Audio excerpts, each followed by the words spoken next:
Media మిత్రులకు దేశ ప్రజలకు స్పష్టంగా తెలుసు, మహిళా రిజర్వేషన్ అదేవిధంగా నియోజకవర్గాల పెంపు రెండు ప్రధానమైన అంశాలను కేంద్ర ప్రభుత్వం 16, 17, 18 తేదీలలో ప్రత్యేక పార్లమెంట్ సమావేశాలను ఏర్పాటు చేసి బిల్లులను ఆమోదించడం ద్వారా శాసనసభ, లోక్సభ నియోజకవర్గాల పునర్విభజన కార్యక్రమాన్ని తీసుకొస్తున్నాము అని చెప్తున్నారు. అయితే ఇక్కడ కేంద్ర ప్రభుత్వం వ్యూహాత్మకంగా మహిళా రిజర్వేషన్లను శాసనసభ, లోక్సభ నియోజకవర్గాల పెంపును రెండింటిని ఒకటిగా చేసి చూపించి ప్రతిపక్షాలు మాకు సహకరించడం లేదు, సహకరించాల్సింది అన్నట్టుగా ఒక ప్రచారానికి తెరలేపిండ్రు. నేను ఈరోజు ఈ రెండు అంశాలను ఒకదానికి ఒకటి సంబంధం లేనిది, ఏ దానికి అదే చాలా ప్రాధాన్యతతో కూడుకున్న అంశము, ఈ రెండింటిని విడదీసి రెండింటిని వేరువేరుగా చర్చించుకొని రెండింటిని అమలు చేయడానికి అవసరమైన విధి విధానాలను ఏ విధంగా రూపొందించుకోవాలనో ఒక సూచన, ఒక అవగాహనతో కూడుకున్న అంశాలను నేను ఈరోజు ఈ పత్రికా సమావేశంలో ప్రస్తావించదలుచుకున్నాను. మొట్టమొదట మహిళా రిజర్వేషన్ల గురించి మనం చర్చించుకుందాం. ఆ తర్వాత నియోజకవర్గాల పెంపు, నియోజకవర్గాల పునర్విభజన మీద మాట్లాడుకుందాం. కాంగ్రెస్ పార్టీ మహిళా రిజర్వేషన్లకు వ్యతిరేకం అన్నట్టుగా నిన్న మన కేంద్ర మంత్రివర్యులు లేదా భారతీయ జనతా పార్టీ పార్లమెంట్ సభ్యులు కాంగ్రెస్ మీద ఆరోపణ చేస్తున్నారు.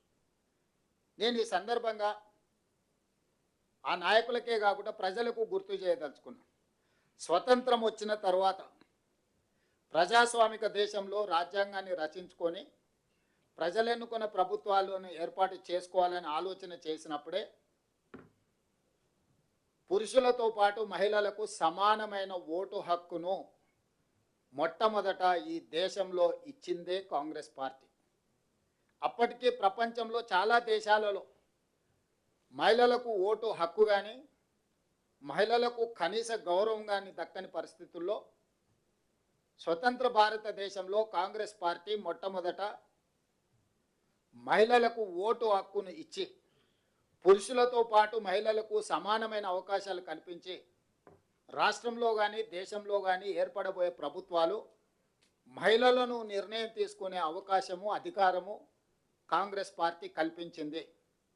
ఆ తర్వాత దేశ ప్రధానమంత్రిగా, ఈ దేశానికి రాష్ట్రపతిగా, లోక్సభ స్పీకర్గా, వివిధ రాష్ట్రాలలో ముఖ్యమంత్రులుగా, వివిధ రాష్ట్రాలకు గవర్నర్లుగా చాలా రాజ్యాంగబద్ధమైన పదవులలో మహిళలకు అవకాశం కల్పించిన పార్టీ కాంగ్రెస్ పార్టీ.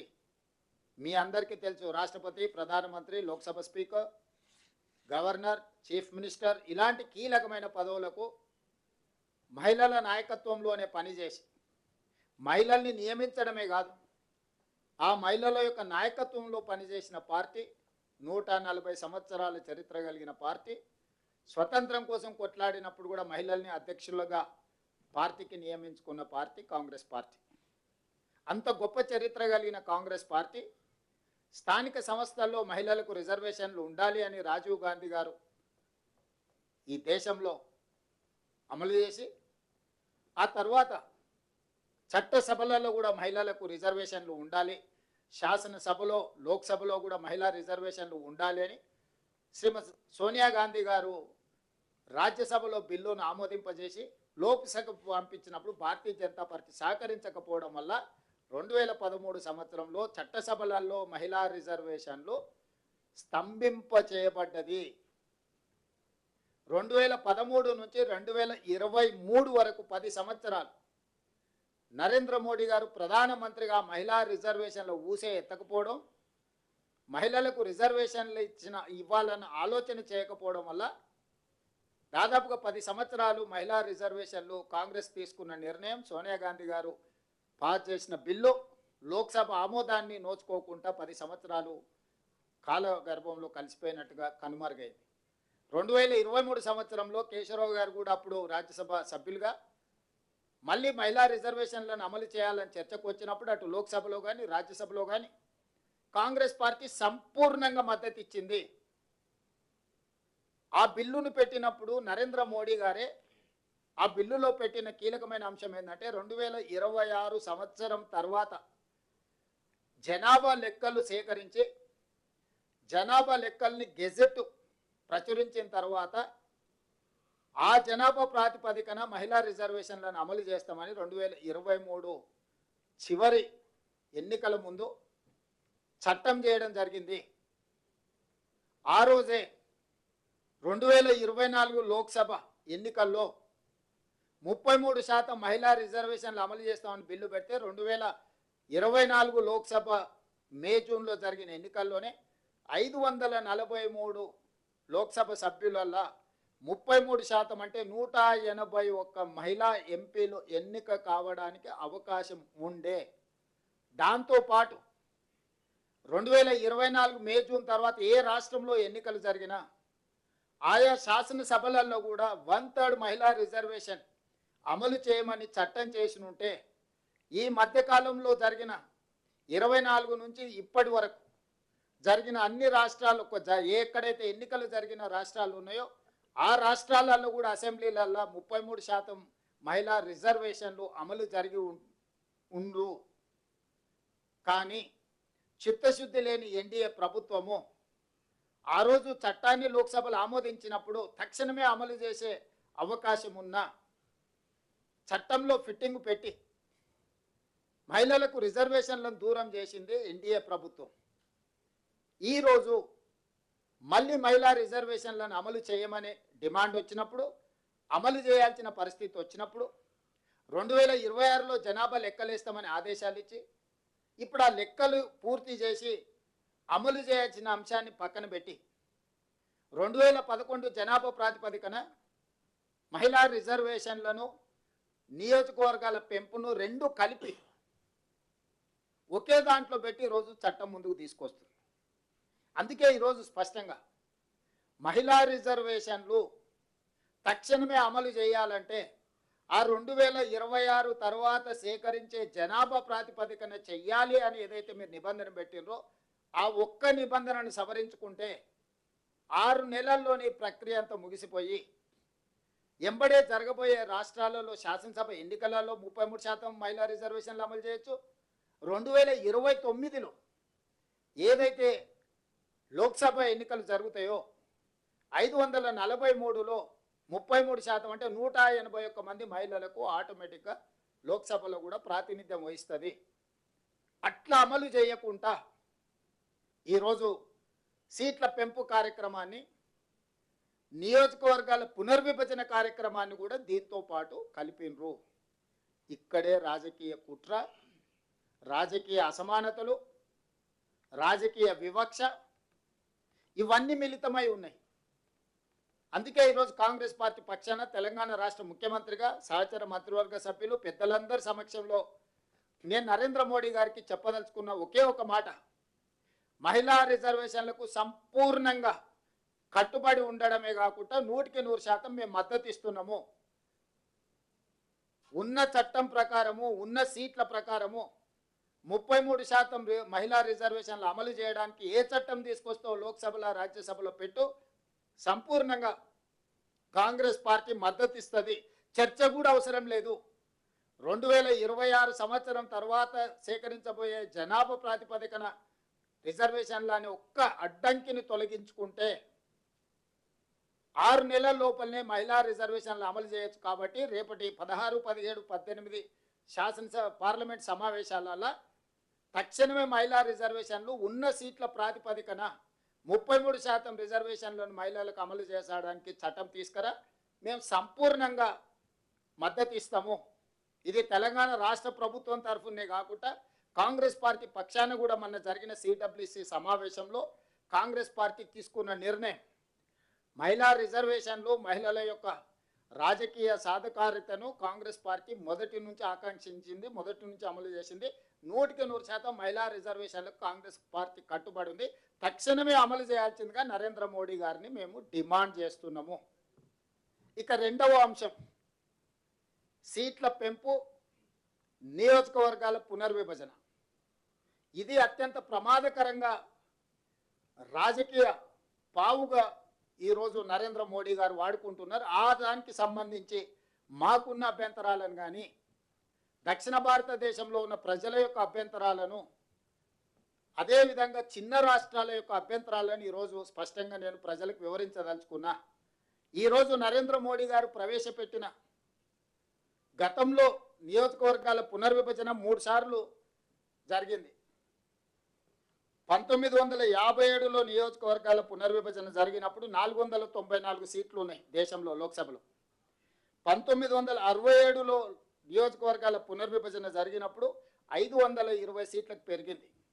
అదేవిధంగా 1977లో చేసిన నియోజకవర్గాల పునర్విభజన ఇది అత్యంత కీలకమైనది. శ్రీమతి ఇందిరాగాంధీ గారు ఉన్నప్పుడు 1971 జనగణన ప్రకారము 1976లో నియోజకవర్గాల పునర్విభజన జరిగింది.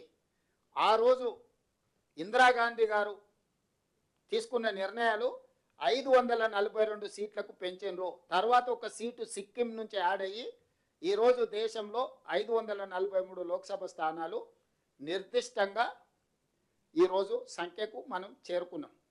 ఆ రోజు శ్రీమతి ఇందిరాగాంధీ గారు 1970 దశకంలో దేశంలో కరువు, ఆకలి, జనాభా నియంత్రించాలని కుటుంబ నియంత్రణ విధానాన్ని 1970లో కేంద్ర ప్రభుత్వం తీసుకున్నది. కుటుంబ నియంత్రణ అమలు చేసిన 6-7 సంవత్సరాలలోనే దక్షిణాది రాష్ట్రాలు, ముఖ్యంగా కాస్త చదువుకున్న రాష్ట్రాలు, దక్షిణాది రాష్ట్రాలు కుటుంబ నియంత్రణ అమలు చేయడంతో ఇక్కడ జనాభా నియంత్రణ జరిగింది. ఉత్తరాది రాష్ట్రాలలో ఉన్న రాష్ట్రాలు కుటుంబ నియంత్రణ అమలు చేయకపోవడం వల్ల విపరీతంగా జనాభా పెరిగింది. 1970 నుంచి 76 6-7 సంవత్సరాలలోనే జనాభా మధ్యలో అంతరం పెరిగి ఉత్తర భారతదేశం, దక్షిణ భారతదేశంలో అంతరం పెరుగుతుండడం వల్ల ఇందిరాగాంధీ గారు ఆ అంశాన్ని గుర్తించి 543 సీట్ల ప్రకారమే ఉండాలి, ఆయా రాష్ట్రాలలో ఉన్న నియోజకవర్గాలనే ఆ రాష్ట్రంలో ఉండే లోక్సభ సీట్ల ప్రకారమే నియోజకవర్గాల పునర్విభజన జరగాలని నిర్ణయం తీసుకోవడం వల్ల 1976లో ఉత్తరప్రదేశ్లో 80 సీట్లను ఆ రాష్ట్రంలోనే పునర్విభజన చేసిండ్రు. ఉమ్మడి ఆంధ్రప్రదేశ్లో ఉన్న 42 లోక్సభ నియోజకవర్గాలను ఈ రాష్ట్రంలో పునర్విభజన చేసిండ్రు. 25 సంవత్సరాల వరకు సీట్ల పెంపును శ్రీమతి ఇందిరాగాంధీ గారు నిషేధించిండ్రు. ఎందుకు అనంటే జనాభా పెరగడం, జనాభా ప్రాతిపదికన నియోజకవర్గాల పునర్విభజన జరిగితే కేంద్ర ప్రభుత్వం ఇచ్చిన ఆదేశాల ప్రకారం జనాభా నియంత్రణ పాటించిన కొన్ని రాష్ట్రాలను శిక్షించిన వాళ్ళతో కేంద్ర ప్రభుత్వ ఆదేశాలను ఉల్లంఘించిన వాళ్ళను మెప్పించినట్టు సీట్లు పెంచితే నష్టం జరుగుతుందని ఆ రోజు శ్రీమతి ఇందిరాగాంధీ గారు నియంత్రించారు. 543 సీట్లు ఉండాలి, ఏ రాష్ట్రంలో ఉన్న సీట్లను ఆ రాష్ట్రంలోనే నియోజకవర్గాల పునర్విభజన చేయాలని. 2001లో వాజ్పేయి గారు ప్రధానమంత్రిగా ఉన్నప్పుడు కూడా మళ్ళీ లోక్సభలో, చట్టసభలలో చర్చ వచ్చినప్పుడు ఇందిరాగాంధీ గారు ఏదైతే దూరదృష్టితో జనాభా ప్రాతిపదికన జరిగే నియోజకవర్గాల పునర్విభజన, చిన్న రాష్ట్రాలు మరీ చిన్నగా మారుతాయి, పెద్ద రాష్ట్రాలు మరీ పెద్దగా మారుతాయి, భూస్వాములు జాగీర్దారులుగా మారుతారు, పేదలు అత్యంత నిరుపేదలుగా మారుతారు, నిరాదరణకు గురవుతారని చెప్పి 2001లో కూడా వాజ్పేయి గారు తిరిగి నియోజకవర్గాల పునర్విభజన చేయాలనుకున్నప్పుడు స్పష్టంగా ఇంకొక 25 సంవత్సరాల వరకు ఈ 543 ప్రకారమే ఏ రాష్ట్రంలో ఎన్ని సీట్లు ఉన్నాయో ఆ రాష్ట్రాల ప్రాతిపదికన నియోజకవర్గాల పునర్విభజన జరగాలి. అక్కడ దామాషా ప్రకారం ఎస్సీ ఎస్టీ సీట్లను, అక్కడ ఉన్న అసెంబ్లీ సీట్ల రిజర్వేషన్లను వీటన్నిటిని మార్చుకోవడానికి 2001లో చట్ట సవరణ అటల్ బిహారీ వాజ్పేయి గారు చేశారు. ఆ ప్రాతిపదికన జరిగిన నియోజకవర్గాల పునర్విభజననే 2009లో ఉమ్మడి ఆంధ్రప్రదేశ్లో ఉన్న పార్లమెంట్ సీట్లు తెలంగాణలో 15 ఉండే, ఆంధ్రప్రదేశ్లో 27 ఉండే. 2009లో 17 సీట్లు తెలంగాణకు వచ్చినాయి, 25 సీట్లు ఆంధ్రప్రదేశ్కి పోయినాయి. ఆనాడు 107 అసెంబ్లీలు తెలంగాణలో ఉండే, 187 సీట్లు ఆంధ్రప్రదేశ్లో ఉండే, 119 సీట్లు తెలంగాణకు వచ్చి 175 సీట్లు ఆంధ్రప్రదేశ్కి పోయినాయి 2009లో. సో ఎక్కడ కూడా ఒక రాష్ట్రాన్ని ఒక యూనిట్గా తీసుకొని లోక్సభ అసెంబ్లీ నియోజకవర్గాలను 2007-8 నియోజకవర్గాల పునర్విభజనలో నిర్ణయం తీసుకోవడం వల్ల ఈ నియంత్రణ వాజ్పేయి గారు ఏదైతే 2001లో చట్టం చేసిండో 25 సంవత్సరాల భవిష్యత్తులో అంటే 2026 వరకు సీట్ల పెంపు అనేది చట్టపరంగా నిషేధం విధించడం జరిగింది. ఈరోజు నరేంద్ర మోడీ గారు చేస్తున్న చర్యల వల్ల మొదటి నుంచి జనాభా ప్రాతిపదికన ఏదైతే మూల సూత్రంగా పెట్టుకొని నియోజకవర్గాల పునర్విభజన జరిగిందో ఆ ప్రాతిపదికన చేస్తే ఉత్తరాదిన విపరీతమైన జనాభా పెరిగిపోయింది, దక్షిణాదిలో జనాభా తగ్గిపోయింది, జనాభా నియంత్రణకు జరిగింది. కాబట్టి ఎట్టి పరిస్థితుల్లో మేము దానికి ఒప్పుకునేదే లేదు అని తమిళనాడులో స్టాలిన్ గారు, నేను కర్ణాటక నుంచి దక్షిణాది రాష్ట్రాల నుంచి ఒక పెద్ద ఎత్తున దక్షిణాది రాష్ట్రాల ముఖ్యమంత్రుల సమావేశాన్ని ఏర్పాటు చేసి మేము నిరసన తెలపడమే కాకుండా ప్రధానమంత్రికి లేఖ రాసినాం. మీరు జనాభా ప్రాతిపదికన తీసుకుంటే దక్షిణాది రాష్ట్రాలకు పూర్తిగా వివక్ష, నిరాదరణ, అన్యాయం జరుగుతుంది, దీన్ని ఏమాత్రం మేము ఒప్పుకునే సమస్యనే లేదని చెప్పడంతో ఇంకో రూపంలో ఈరోజు బయలుదేరారు. దామాషా ప్రకారం అని ప్రోరేటా అంటే 543 సీట్లు ఉన్న దాంట్లో 50% సీట్లు పెంచుతాము అంటే 272 సీట్లు మేము పెంచుతాం, 50% నెంబర్. ఈ 272 సీట్లు ఎట్లా పెంచుతామంటే ఇప్పుడు ఎన్ని ఉన్నాయో దాంట్లో 50% పెంచుతామని. ఫర్ ఎగ్జాంపుల్ కేరళలో 20 సీట్లు ఉన్నాయి, 10 పెరిగితే 30 అవుతాయి. ఉత్తరప్రదేశ్లో 80 సీట్లు ఉన్నాయి, 50% అంటే 40 సీట్లు పెరిగితే 120 అవుతాయి. ఇందులో పొంచి ఉన్న ప్రమాదం ఏంటంటే నేను ఒక్కొక్క రాష్ట్రానికి దక్షిణాదిన ఉత్తరాదిన పోల్చి చెప్తున్నాను, అది ప్రతి రాష్ట్రానికి దక్షిణాదిలో ఉన్న రాష్ట్రాలకు అప్లై అవుతాయి. ఈరోజు 20 సీట్లు ఉన్న కేరళకు, 80 సీట్లు ఉన్న ఉత్తరప్రదేశ్కు అంతరం 60 సీట్లు. ఈరోజు 50% పెంచితే కేరళ 30 సీట్లు అవుద్ది, ఉత్తరప్రదేశ్ 120 సీట్లు అవుద్ది. ఇప్పుడు 30కి 120కి అంతరం 90 సీట్లు. అంటే ఈరోజు కేరళకు ఉత్తరప్రదేశ్కు ఉన్న గ్యాప్ 60 సీట్ల బదులు 90 సీట్ల అవుతుంది. ఇప్పుడు దూరం ఉంది, అప్పుడు అగాధం ఏర్పడుతుంది. పాలిటిక్స్లో అటల్ బిహారీ వాజ్పేయి గారి ప్రభుత్వం ఒక్క ఓటుతోనే ఒక సీటుతో పడిపోయింది. ఒక్కొక్క సీటు ఎంత కీలకమైంది. ఈరోజు తెలంగాణలో 17 ఉన్నాయి, ఉత్తరప్రదేశ్లో 80 ఉన్నాయి. ఈరోజు మన గ్యాప్ వచ్చేసి 63. రేపు ఇది పెంచినప్పుడు మనకేమో 26 అవుతున్నాయి, ఉత్తరప్రదేశ్కు 120 అవుతున్నాయి. అప్పుడు 94 సీట్లు మనకు ఇద్దరికి మధ్యలో అంతరం అవుద్ది. ఇట్లా ఉత్తరప్రదేశ్, మధ్యప్రదేశ్, బీహారు, రాజస్థాను, వీటిని బీమారు అంటారు, బీమారు రాష్ట్రాలు. బీహార్, ఉత్తరప్రదేశ్, మధ్యప్రదేశ్, రాజస్థాన్ ఇవన్నీ అత్యంత కీలకమైన రాష్ట్రాలు ఉత్తర భారతదేశంలో. దక్షిణ భారతదేశంలో కేరళ, తమిళనాడు, ఆంధ్రప్రదేశ్, తెలంగాణ, కర్ణాటక ఇవి ఒక భాగం. ఈరోజు మనం ఈ రాష్ట్రాలన్నీ కలిసి పాండిచ్చేరితో సహా 130 సీట్లు ఉన్నాయి. 543లో 130 సీట్లు మనకి తీసేస్తే 413 సీట్లు వాళ్ళ దగ్గర మిగులుతున్నాయి. ఈ రెండింటి మధ్యలో ఈరోజు ఉన్న తేడా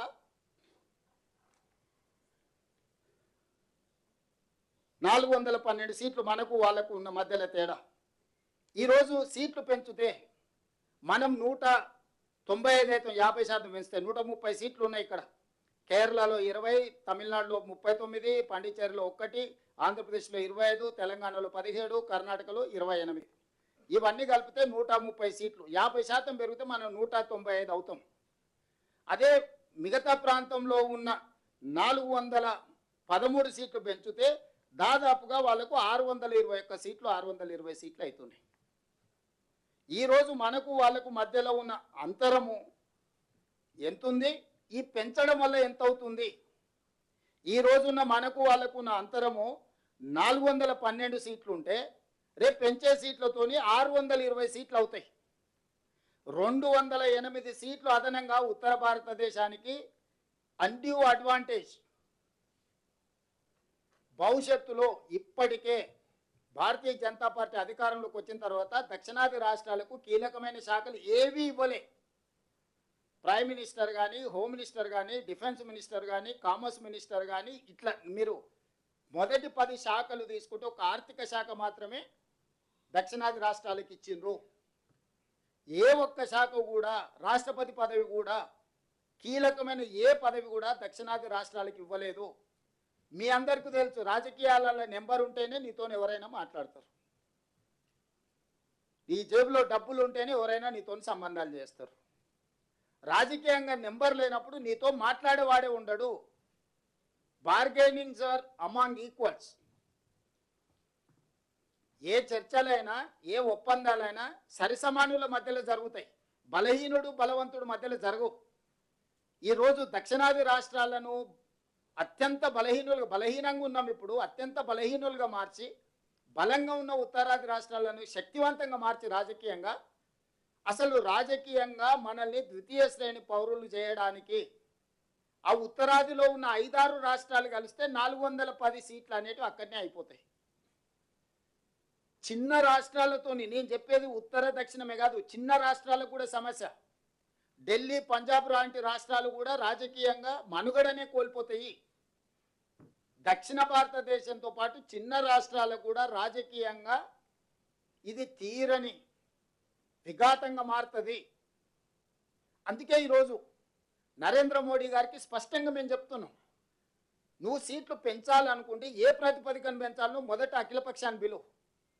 అసలు ఏ ప్రాతిపదికన సీట్లు పెంచాలి, ఎన్ని పెంచాలి? 50% పెంచాలని నరేంద్ర మోడీ గారికి ఏ దేవుడు చెప్పిండో అర్ధరాత్రి నిర్ణయం తీసుకున్నాడు. ఉన్న సీట్ల మీద 50% పెంచుతా అంటుండు. నేను ఒక ప్రశ్న అడగదలుచుకున్నాను, ఉన్న సీట్లు ఏ ప్రాతిపదికన ఏర్పడ్డాయి? జనాభా ప్రాతిపదికన మీదనే కదా ఏర్పడ్డది. ఉత్తరప్రదేశ్కి 80 ఎందుకు వచ్చినాయి, ఉమ్మడి ఆంధ్రప్రదేశ్కు 42 ఎందుకు వచ్చినాయి? ఆ రోజు ఉత్తరప్రదేశ్లో జనాభాని లెక్క తీసుకున్నప్పుడు అక్కడ 80 వచ్చినాయి, ఉమ్మడి ఆంధ్రప్రదేశ్లో జనాభాను తీసుకుంటే ఇక్కడ 42 వచ్చినాయి. ఏ జనాభా ప్రాతిపదిక మీద అయితే 543కు మనం చేరినామో దాని మీద సరాసరి బ్లాంకెట్గా 50% అని చెప్పేసి కలిపేస్తున్నావు. ఏ జనాభా నియంత్రణ చేసిన వాళ్ళకి అన్యాయం జరుగుతుంది అంటున్నావు. మూల సూత్రమైన జనాభా ప్రాతిపదికన ఏర్పడిన విధానాన్ని ప్రోరేట ప్రకారం 50% పెంచేస్తానేనని చెప్పి నీ రాజకీయ మనుగడ కోసం, నీ రాజకీయ అవసరాల కోసం ఈ రోడ్లు సీట్లు పెంచడంతో దక్షిణ భారతదేశానికి వచ్చే 195, ఉత్తర భారతదేశానికి వచ్చే 621 సీట్లు ఉత్తర దక్షిణ భారతదేశాలలో విపరీతమైన అంతరం పెంచుతుంది. ఇది దేశ మనుగడకు మంచిది కాదు. ఇది రాజకీయ పార్టీలకు సంబంధించిన విషయం కాదు. ఇది దేశ ప్రజలకు సంబంధించిన విషయము. వివక్ష అనేది ఎక్కడికి దారితీస్తుందో మనం అందరం చూసినాము. తెలంగాణ రాష్ట్ర ఉద్యమము, తెలంగాణ రాష్ట్ర ఏర్పాటు, నక్సలైట్ల ఉద్యమము, సమాజంలో వచ్చిన మార్పులన్నీ కూడా వివక్ష ఎక్కడికి దారితీస్తుందో మనకు కళ్ళకు కట్టినట్టుగా కనిపిస్తుంది. ఈరోజు ఈ వివక్షను ఇంకా పెంచడానికి బీజేపీ ప్రయత్నం చేసుకుంటూ ప్రజల్ని మభ్యపెడుతూ చిన్న రాష్ట్రాలకు, ముఖ్యంగా దక్షిణాది రాష్ట్రాలకు అన్యాయం చేసుకుంటూ మేము ఏమీ చేయడం లేదు, ఇది ఒక అద్భుతమైన బిల్లు, ఈ అద్భుతమైన బిల్లుకు మీరు అనుకూలంగా లేరు, మీరు మహిళా వ్యతిరేకుల అని మహిళల ముసుగులో ఆనాడు యుద్ధం చేసినప్పుడు కూడా శిఖండిని అడ్డం పెట్టుకొని చేసిరు. ఈరోజు మీరు సీట్లు పెంచే అధికార దాహానికి మహిళల్ని అడ్డం పెట్టుకోకండి. మహిళా బిల్లుకు మేము సంపూర్ణంగా మద్దతు ఇస్తున్నాం. మహిళా బిల్లు తక్షణమే అమలు జరగాలి. ఉన్న ప్రాతిపదికన 543 లోక్సభ స్థానాలలో 33% 181 సీట్లు మహిళలకు ఇచ్చేసేయండి తక్షణమే. తెలంగాణ రాష్ట్రంలో ఉన్న 119 అసెంబ్లీలలో మహిళలకు 140 అసెంబ్లీ సీట్లను తక్షణమే మీరు మహిళా రిజర్వేషన్లు చేయండి. ఉన్న అసెంబ్లీలు, ఉన్న లోక్సభ స్థానాలకు 1/3 ప్రకారం మహిళా రిజర్వేషన్లు చేయండి. అన్అపోజ్డ్గా మేము మద్దతు పలుకుతాం. సీట్ల పెంపు, నియోజకవర్గాల పునర్విభజన, ఇది రెండవ అంశం, నిగూఢమైన అంశం. ఇందులో ఉన్న కుట్ర ప్రజలకు చెప్పాలి. ఈరోజు దక్షిణ భారతదేశంలో మేము నియంత్రణ పాటించడం వల్ల మేము ఆర్థికంగా జిఎస్డిపి హైయెస్ట్ కంట్రిబ్యూషన్ మేము. దక్షిణాది రాష్ట్రాలు ఫైనాన్షియల్ క్యాపిటల్స్, ఉత్తరాది రాష్ట్రాలు పొలిటికల్ క్యాపిటల్స్. పొలిటికల్ క్యాపిటల్స్ ఎప్పుడు కూడా ఫైనాన్షియల్ క్యాపిటల్స్ని సబ్సర్వెంట్గా చూస్తారు. పన్నులు కట్టాలి, ఢిల్లీకి వెళ్ళి సలాం పెట్టాలి. మాకు ఎలాంటి అవకాశాలు, మాకు ఎలాంటి అధికారం లేకుండా చేయడానికి ఈరోజు కుట్ర జరుగుతుంది. పన్నులు కట్టడం సలాం కొట్టడం అనే విధానానికి మేము 100% వ్యతిరేకము. నేను నిర్దిష్టంగా చెప్పదలుచుకున్న నరేంద్ర మోడీ గారికి, మీరు చేస్తున్న కుట్ర దీర్ఘకాలంలో ఈ దేశానికి చాలా పెద్ద సమస్యగా విపత్తుగా మారుతుంది. ఇది ఏమాత్రం మంచిది కాదు. కాబట్టి ఈరోజు మీరు అనొచ్చు, మీరు గుడ్డిగా వ్యతిరేకిస్తే మరి దీనికి పరిష్కారం ఏందని. అందుకే హైబ్రిడ్ మోడల్ నేను ప్రపోజల్ చేయదలుచుకున్నా. ఈ హైబ్రిడ్ మోడల్లో మీరు 272 సీట్లు మీరు పెంచాలని నిర్ణయించుకున్నారు కదా, అందులో 50%, 136 సీట్లు మీరు చెప్పుకుంటున్న ప్రోరేటా ప్రకారం ఇచ్చుకోండి. ఇంకొక 136 సీట్లు 50% ఉన్నాయి కదా, జిఎస్డిపి ప్రాతిపదికన దేశం యొక్క స్థూల ఆర్థిక ఉత్పత్తి ప్రాతిపదికన సీట్లను విభజించండి. అప్పుడు జనాభా నియంత్రణ చేసి దేశ ఆర్థిక వ్యవస్థకు ఆదాయాన్ని తెచ్చిపెట్టిన రాష్ట్రాలను మీరు గౌరవించినట్టు అవుద్ది. కాబట్టి ఈ హైబ్రిడ్ మోడల్ తీసుకోండి. మీరు అనుకుంటున్న ప్రోరేటా ప్రకారము నువ్వు పెంచాలనుకున్న సీట్లలో 50%, ఇంకొక 50% జిఎస్డిపి ప్రాతిపదికన ఈ దేశ ఆర్థిక వ్యవస్థలో స్థూల ఉత్పత్తిలో అత్యధికంగా భాగస్వామ్యం చేస్తున్న రాష్ట్రాలకు మీరు సీట్లు ఇవ్వండి. ఇప్పటికే నార్త్ ఈస్టర్న్ అండ్ యూనియన్ టెరిటరీస్లో జనాభా ప్రాతిపదికన పార్లమెంట్ సీట్లు లేవు. ఈశాన్య రాష్ట్రాలలో, కేంద్ర పాలిత ప్రాంతాలలో జనాభా ప్రాతిపదిక లేదు. అక్కడి నుంచి ప్రాతినిధ్యం ఇవ్వాలని చెప్పి చిన్న చిన్న రాష్ట్రాలు ఉన్నాయి. ఇప్పుడు గోవా 10-12 లక్షలు ఉంటుంది మొత్తం జనాభానే, 12 లక్షలు ఉంది ఓటర్లు, 2 ఎంపీలు ఉన్నాయి. మల్కాజ్గిరిలో 36 లక్షల ఓట్లు ఉన్నాయి. 3 గోవా రాష్ట్రాలు ఈక్వల్ టు ఒక మల్కాజ్గిరి పార్లమెంట్. డయ్యూ డామన్ లేకపోతే ఇట్లాంటివన్నీ ఏవైతే ఉన్నాయో ఇవన్నీ కూడా ఈశాన్య రాష్ట్రాలలో కూడా మీకు చిన్న పాపులేషన్కు ఎంపీ సీట్లు ఉన్నాయి. సో 100% జనాభా ప్రాతిపదికన కూడా సీట్ల పంపకాలు లేవు. ఈశాన్య రాష్ట్రాలలో, కేంద్ర పాలిత ప్రాంతాలలో ఆ ప్రాంతాలకు ప్రాతినిధ్యం ఇవ్వడానికి జనాభాను పక్కన పెట్టి వాళ్ళకి ప్రాతినిధ్యాన్ని ఇచ్చిండ్రు. పెద్ద రాష్ట్రాల మధ్యలోనే సమస్యను పరిష్కరించడానికి జనాభా ప్రాతిపదికన సీట్లు పెంచిండ్రు.